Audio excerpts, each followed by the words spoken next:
नमस्कार। न्यूज 18 बिहार झारखंड के digital platform पे आप सभी दर्शकों का बहुत बहुत स्वागत। मैं राहुल ओझा आपके साथ। भारत के राष्ट्रीय सुरक्षा सलाहकार अजीत डोभाल रूस की यात्रा पर है। उनकी यह यात्रा ऐसे समय में हुई है जब अमेरिका लगातार भारत पर दबाव बना रहा है कि वह रूस से तेल खरीदना बंद कर दे। डोभाल के रूस जाने के बाद पुतिन की भारत यात्रा की रूपरेखा तैयार हो गई है। इस साल के अंत तक पुतिन के भारत आने की उम्मीद है। इसकी सटीक तारीख की जानकारी अभी सामने नहीं आई है। वहीं अब भारत के विदेश मंत्री भी अगस्त में रूस की यात्रा पर जाने वाले हैं। हालांकि जिस तरह भारत के जेम्स बॉन्ड कहे जाने वाले अजीत डोभाल रूस और भारत के बीच की कड़ी है, वैसे ही रूस की ओर से सरगेई शोइगु इसमें महत्वपूर्ण भूमिका निभाते हैं। शोइगु रूस के सुरक्षा परिषद के सचिव हैं। मॉस्को में अजीत डोभाल और शोइगु के बीच मुलाकात हुई है। इस बैठक में दोनों देशों के बीच विशेष विशेषाधिकार प्राप्त रणनीतिक साझेदारी को और मजबूत करने के उपायों पर चर्चा हुई।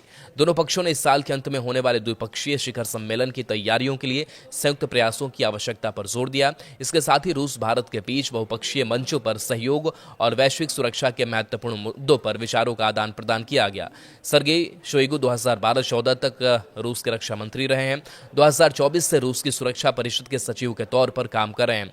शोइगु 1991 से 2012 तक रूस के आपातकालीन स्थिति मंत्री के रहे और 2012 में कुछ समय के लिए मॉस्को ओब्लास्ट के गवर्नर भी थे। यह दिखाता है कि शोइगु लंबे समय से रूसी सत्ता के करीब रहे हैं। यूक्रेन युद्ध शुरू होने के बाद से वह चर्चा में रहे हैं, जिसके बाद यूरोपीय संघ, संयुक्त राज्य अमेरिका और कनाडा ने उन पर प्रतिबंध लगाए। इसके अतिरिक्त अंतर्राष्ट्रीय आपराधिक न्यायालय आईसीसी ने यूक्रेन में युद्ध अपराधों के आरोप में उनके खिलाफ गिरफ्तारी वारंट जारी किया है। शोइगु को व्लादिमीर पुतिन का बहुत करीबी माना जाता है। दोनों की दोस्ती 1990 के दशक से है और वे अक्सर साइबेरिया में छुट्टियां मनाते हुए देखे गए हैं, जहां वे मछली पकड़ने और शिकार जैसे शौक शेयर करते हैं। रक्षा मंत्री रहने के दौरान शोइगु ने रूसी सेना में बड़े पैमाने पर आधुनिकीकरण और युद्ध प्रशिक्षण को बढ़ावा दिया।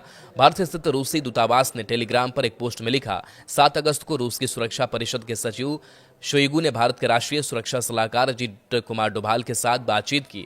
दोनों पक्षों ने रूस भारत विशेष और विशेषाधिकार प्राप्त रणनीतिक साझेदारी को और मजबूत करने के तरीकों पर चर्चा की और इस साल के अंत में होने वाले द्विपक्षीय शिखर सम्मेलन की तैयारी में संयुक्त प्रयासों के महत्व पर बल दिया। रूसी राष्ट्रपति व्लादिमीर पुतिन ने गुरुवार को क्रेमलिन में डोभाल से मुलाकात की थी, जो नई दिल्ली और मॉस्को के बीच विकसित हो रही रणनीतिक साझेदारी में एक महत्वपूर्ण क्षण था।